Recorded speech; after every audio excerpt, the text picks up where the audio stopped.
Bonjour et bienvenue à ce 74e épisode de Pixels Café. J'espère que je ne me suis pas trompé de numéro, mais il me semble que c'est bon. Je suis votre autre... Mais parce Thomas que Mario. Je vais être un autre. Thomas Mario, accompagné, vous l'avez entendu, par le très désagréable Dr. D. Désagréable, oui. Et par Léviathan. Hello. Aujourd'hui, nous allons venir d'une autre planète pour vous parler de ce que j'ai nommé les ovnis vidéoludiques. Alors, les ovnis, à quoi ça correspond ? Eh bien, justement, je ne vais pas l'expliquer parce que j'avais envie un peu de laisser l'imagination des gens vaquer. Et donc, j'ai juste proposé le thème, les ovnis vidéoludiques, et on va voir ce qui va en sortir. Alors, qui veut commencer ?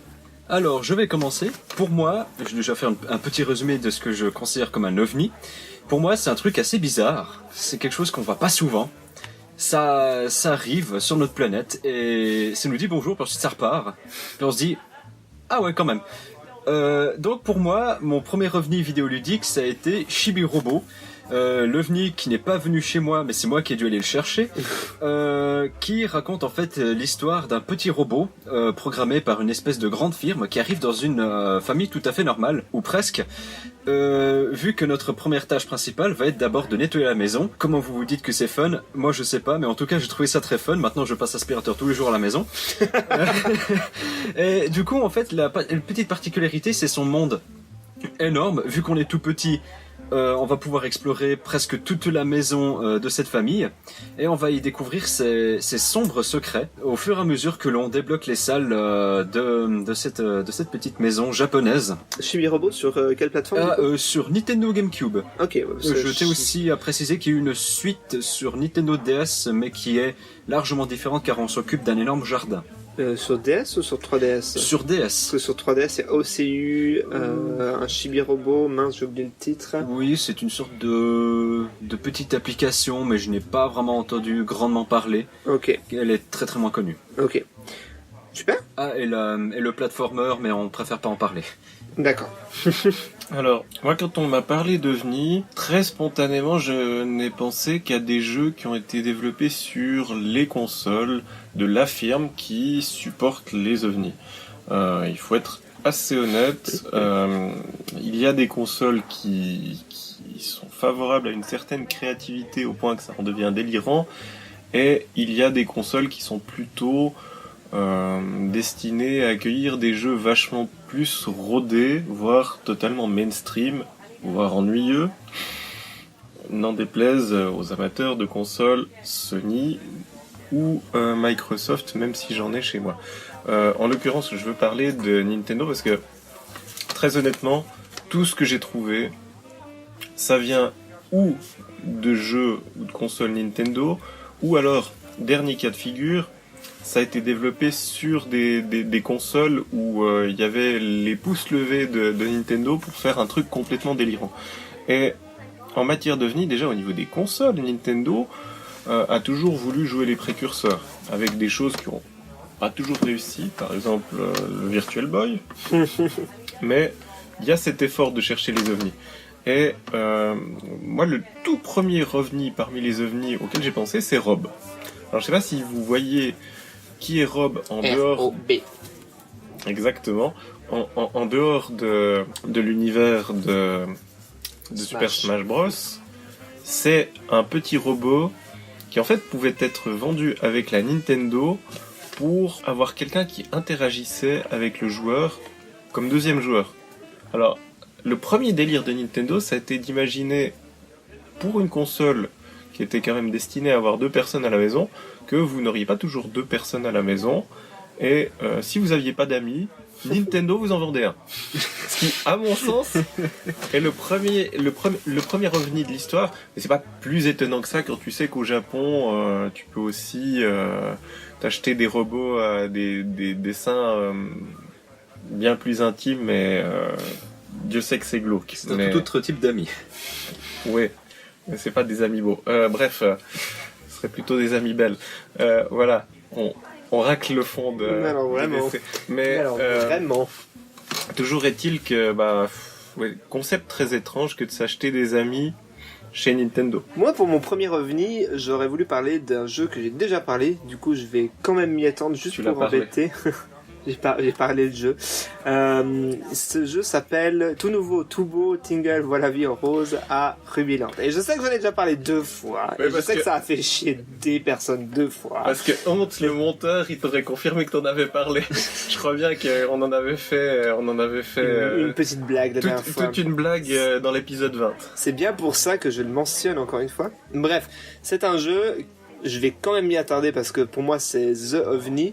C'est un jeu où vous incarnez déjà un personnage absolument pas charismatique qui est Tingle, l'homme trentenaire de Zelda qui se prend pour une fée avec ses habits en cuir vert dégueulasse. Qu'est-ce Et que t'as contre les trentenaires, toi? les trentenaires qui se prennent pour des fées en habits en cuir. J'ai quelque chose contre ces personnes-là. Bref. Et vous êtes contacté, enfin, je crois que le scénario, même si je me rappelle pas très bien, c'est que vous voulez devenir riche et vous êtes contacté par le dieu des rubis qui vous dit que pour atteindre le paradis des rubis où tout est beau et tout ça, vous devez collecter un certain nombre de rubis. Et le jeu est paradoxal dans ce sens-là où tout le long du jeu, on va vous demander de dépenser des rubis pour collecter des rubis, en fait. Et le jeu est très drôle puisque vous devez tout faire en payant des rubis. Vous devez, pour engager la conversation avec quelqu'un, vous devez payer des rubis. Pour lui poser une question, il faut payer des rubis. Pour attaquer à l'épée, il faut utiliser des rubis. Pour ouvrir une porte, il faut utiliser des rubis, etc., etc., etc. Et c'est drôle parce qu'on vous dit jamais combien de rubis vous devez dépenser. Donc c'est à vous de mettre le compteur à un certain niveau. Et si la personne ou l'objet en question n'est pas content, n'est pas satisfait de son truc, eh bien il va simplement bouffer les rubis que vous avez dépensés sans faire ce que vous vouliez. Donc c'est un jeu qui est extrêmement frustrant, mais extrêmement drôle, que j'ai difficile de trouver un ovni plus ovniesque que celui-là. En fait, c'est le jeu du parfait petit capitaliste. Oui, c'est un peu ça, ouais. Voilà. Des années 50, parce que t'as même le chien. Tingle Tutu. Tingle Toutou, exactement. Alors, je vais partir sur mon deuxième ovni vidéoludique qui, cette fois-ci, est un petit peu plus en rapport avec l'exploration spatiale et les aliens, si on peut considérer ça comme des aliens. C'est Pikmin 2. Pikmin 2 parce que je l'ai trouvé beaucoup plus marquant que le premier, qui est un jeu qui mélange un peu la stratégie, la gestion d'une petite armée et une espèce de collectathon. Par là, le scénario du jeu, c'est que Olimar, qui est déjà aussi présent dans Smash Bros, bah tiens dis donc. Qui est, si jamais ça nous intéresse, un anagramme de Mario, puisque Oui. c'est le même créateur qui a fait ça. Enfin, si vous écoutez, vous vous dites mais non, il y a un L, ça marche pas, mais en japonais, oui, ça marche. Voilà, parce que les R ne sont pas prononcés de la même façon. Voilà, bref. C'est surtout Olimar. que son nom c'est Orima pour les... Oui, voilà, c'est Japonais, ça. quoi. C'est ça que je voulais dire, mais Et voilà. bref. Donc Olimar, après être rentré de la mission, mission entre guillemets, après s'être échappé de notre planète et est revenu sur la sienne, découvre que la firme pour laquelle il travaille est en faillite de plusieurs millions de dollars, vu que je ne sais plus quel genre de monnaie ils utilisaient. Ça doit être Locotat, quelque chose. Ouais, quelque chose comme ça. Et il lui dit c'est plus possible, on va plus pouvoir faire voler nos fusées, on est dans la Oui. mouise. On est les pieds dans la confiture. Et c'est à ce moment-là que l'analyseur, ou bien le scanner d'une des fusées, scanne le souvenir qu'Olimar a ramené de cette planète et découvre qu'en fait tous nos petits objets du quotidien valent une fortune chez eux. Ouais, parce que le plot twist du premier Pikmin, c'était un peu de découvrir que la planète que vous visitiez, qui pour le capitaine Olimar est une planète totalement étrangère, en fait c'est la Terre. Simplement Olimar, il est minuscule, il fait genre, je sais pas, 1 La taille centimètre. d'une fourmi. Ouais, à peu près. Et puis, bah, pour lui, la petite capsule de Coca-Cola, bah, c'est un trésor inestimable. Voilà. Et donc Olimar va partir avec, je crois, le fils du directeur, qui s'appelle Louis, Je sais pas si c'est le fils ou un coéquipier. ou bien Peu son collègue Louis. Oui, qui est d'ailleurs aussi une référence à Partir, Luigi. voilà. Si jamais. Je ne sais. Partir à la chasse au trésor, ou à la chasse à nos trésors sur notre planète. Et le fait est que cette licence de Nintendo est vraiment très très très particulière parce qu'elle se démarque de tout ce qu'on a pu voir, donc platformer, aventure. Là c'est c'est vraiment ce que je viens de dire, de la stratégie mélangée à la collecte d'objets. Et tout ce qui est de la façon de gérer ces Pikmin, donc Petite armée. notre petite armée que l'on va faire grandir, est très intéressant, donc dans le sens où on va devoir s'occuper des éléments, qu'est-ce qui marche le mieux contre les boss, qu'est-ce qui marche le mieux contre les obstacles qu'on va voir, et les donjons, les petits donjons qu'on peut entrer dans ces espèces de caves sont très très bien designés. Et franchement, si je devais recommander une des deux versions, car elle est sortie sur GameCube et Wii, je conseille la Wii car elle permet de mieux viser avec la Wiimote. Un super jeu. Moi, je vais rester sur les consoles Nintendo, comme je l'ai annoncé. J'ai envie de mentionner très rapidement un jeu qui ne m'a pas plus marqué que ça, mais qui est un proto-ovni, c'est celui de toute la série des WarioWare, en fait.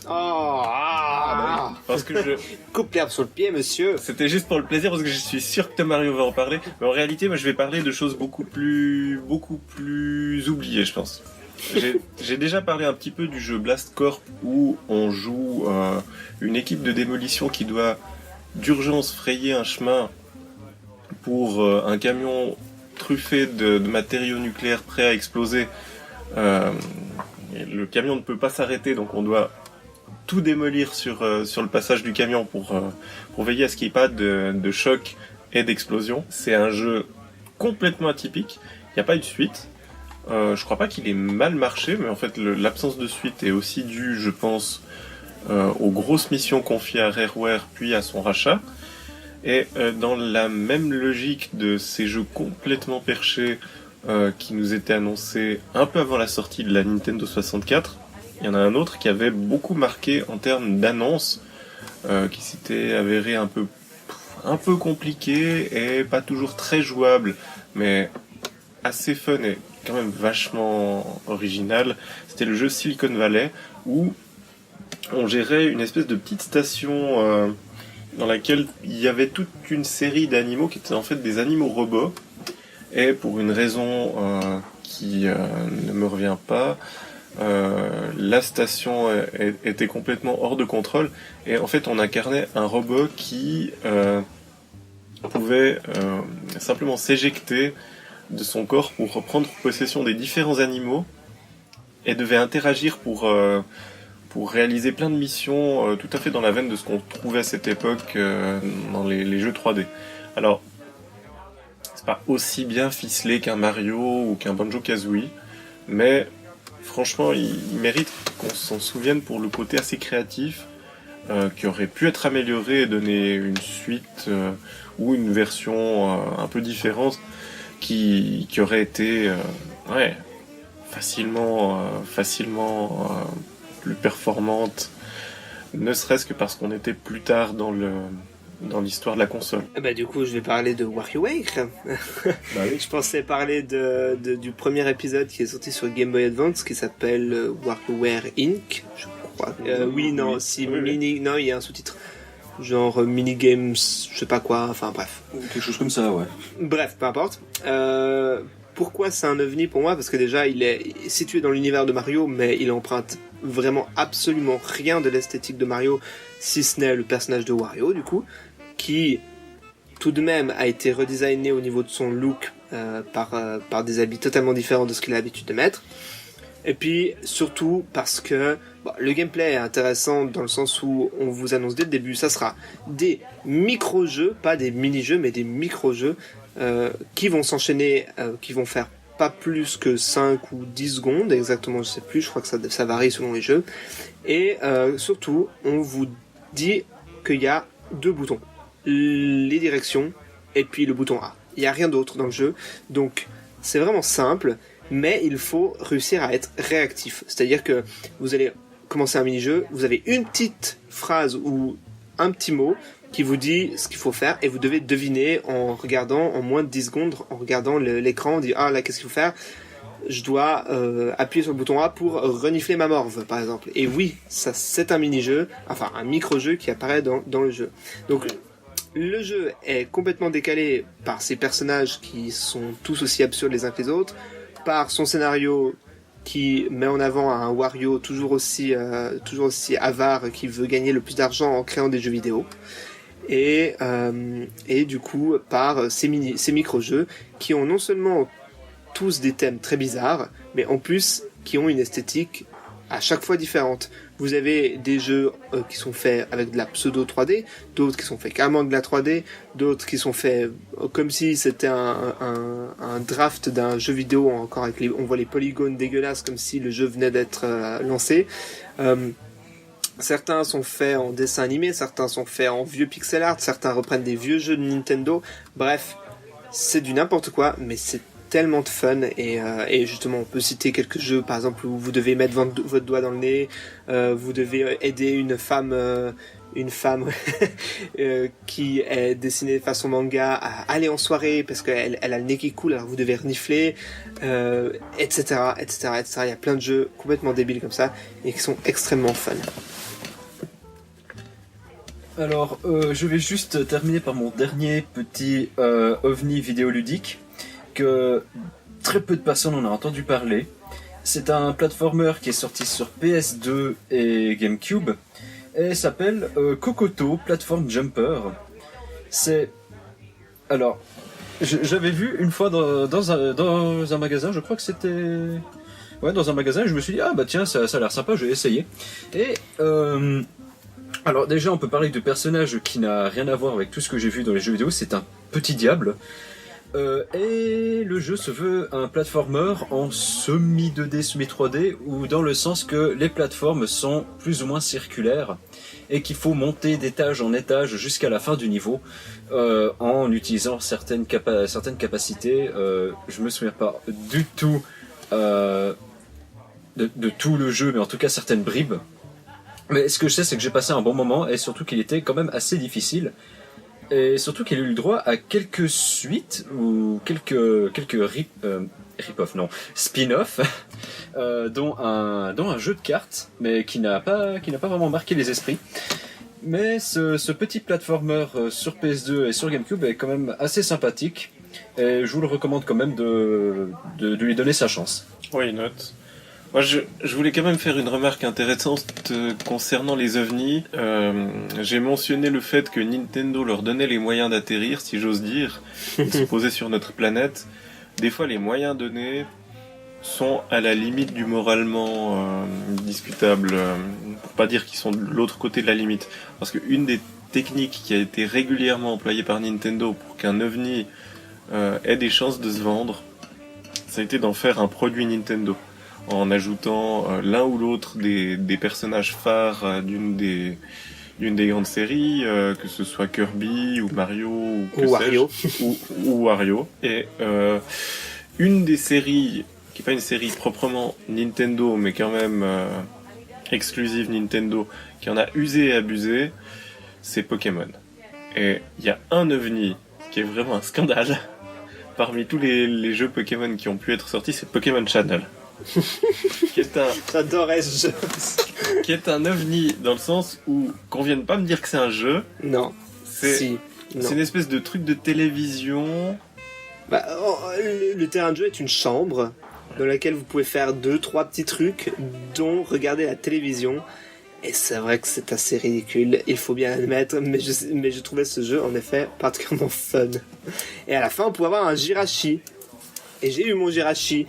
J'ai joué jusqu'au bout. Ce qui montre bien à quel point la stratégie marketing était bâtarde. Parce que non seulement le jeu était creux, mais en plus on s'en servait pour choper un Pokémon qu'on ne pouvait pas obtenir autrement. Ce qui est extrêmement discutable. Mais dans la même lancée, il y a eu d'excellents jeux Pokémon, mais qui auraient juste jamais eu leur chance si ça n'avait pas été des jeux Pokémon. Je pense par là dans l'hystérie avec la série et la première génération à Pokémon Snap, qui était aussi un ovni extrêmement drôle. Vraiment, il faut le jouer, même si il n'est pas impérissable. C'est une expérience particulière.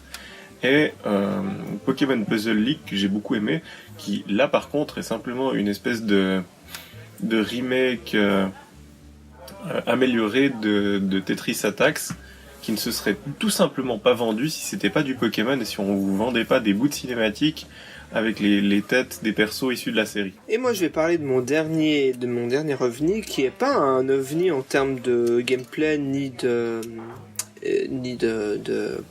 façon de jouer ni d'histoire ni quoi que ce soit, mais plutôt déjà parce que j'ai vraiment ce jeu est arrivé pour moi comme un ovni.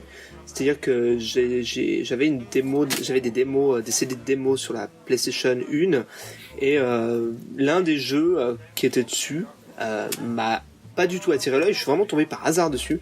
J'avais pas du tout pris ce CD de démo pour ce jeu. J'ai trouvé ce jeu Celle duquel tu vas parler. et j'ai trouvé incroyable.